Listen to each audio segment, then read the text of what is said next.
il révèle son vouloir à chacun, C'est-à-dire, Retsono, c'est-à-dire, il montre à chacun combien il aime chacun, combien il s'occupe de chacun. C'est-à-dire, il y a un rapprochement. Retsono, ça veut dire, c'est-à-dire le bon vouloir, l'amour d'Hachem à chacun. Ou mechalek noten matanot lekol echad lefi kvodo. Et il donne des cadeaux à chacun, chacun selon son honneur, c'est-à-dire selon, en fait, sa capacité de révéler le pouvoir d'Hachem. C'est ça son honneur. Quelqu'un, il est honoré quand il révèle Hachem.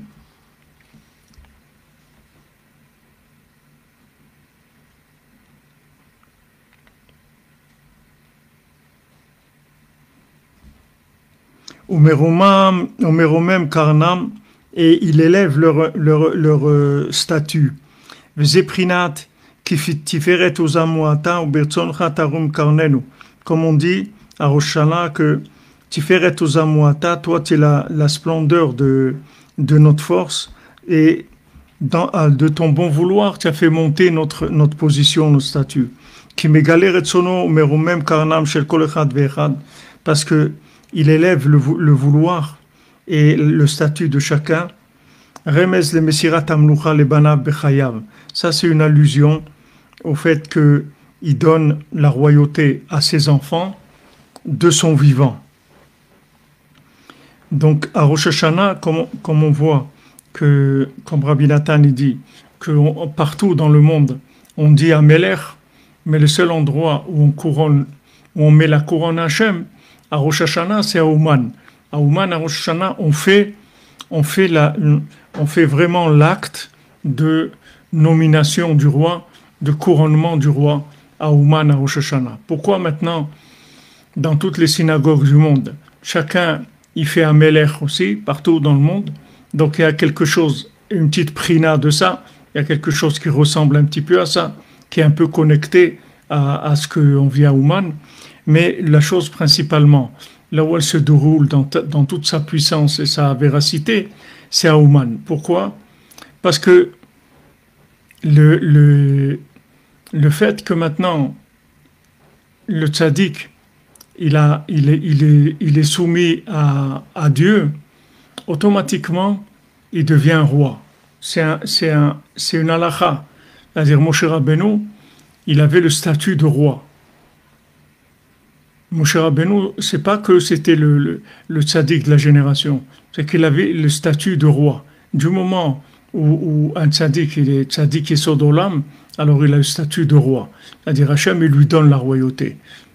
C'est lui qui représente la royauté d'Hachem.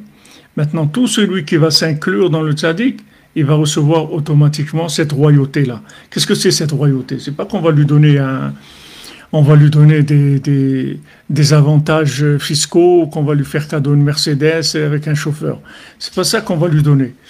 On va lui donner, on va l'optimiser, c'est-à-dire on va prendre toutes ses capacités et on va les connecter sur le pouvoir du tzaddik, qui est en fait le pouvoir d'Hachem. La révélation du tzaddik est la révélation d'Hachem dans le monde. C'est ça qu'on lui donne le pouvoir. Pas qu'on va lui donner du pouvoir qui va faire des choses dans le monde. Il va faire des choses, mais qu'il va utiliser ce qu'il a pour Hachem.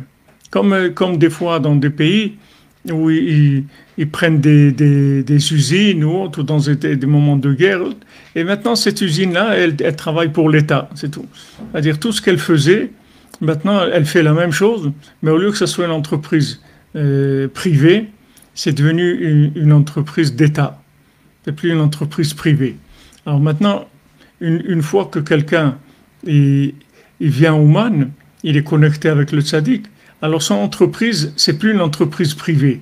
Ça devient une entreprise du tzaddik, c'est une entreprise d'Hachem dans le monde. C'est pour ça que c'est l'endroit où on couronne. C'est l'endroit où on met la couronne vraiment. Parce que chacun il va recevoir vraiment son pouvoir, c'est-à-dire sa place, on va lui donner la possibilité de révéler Hachem dans le monde d'après ses midot à lui, d'après comme il est, d'après son fonctionnement, sa neshama, son âme, toutes ses affinités, tout ce qu'il a, ça va s'investir dans le service divin. Alors ça, c'est le Rosh Hashanah. En fait, c'est le jour de l'anniversaire d'Hachem. C'est l'anniversaire d'Hachem. Pourquoi c'est l'anniversaire d'Hachem? Parce que El Melech Bloam, c'est-à-dire avant, Hachem, il n'avait pas d'existence dans les mondes inférieurs. Quand est-ce qu'il a eu l'existence dans les mondes inférieurs?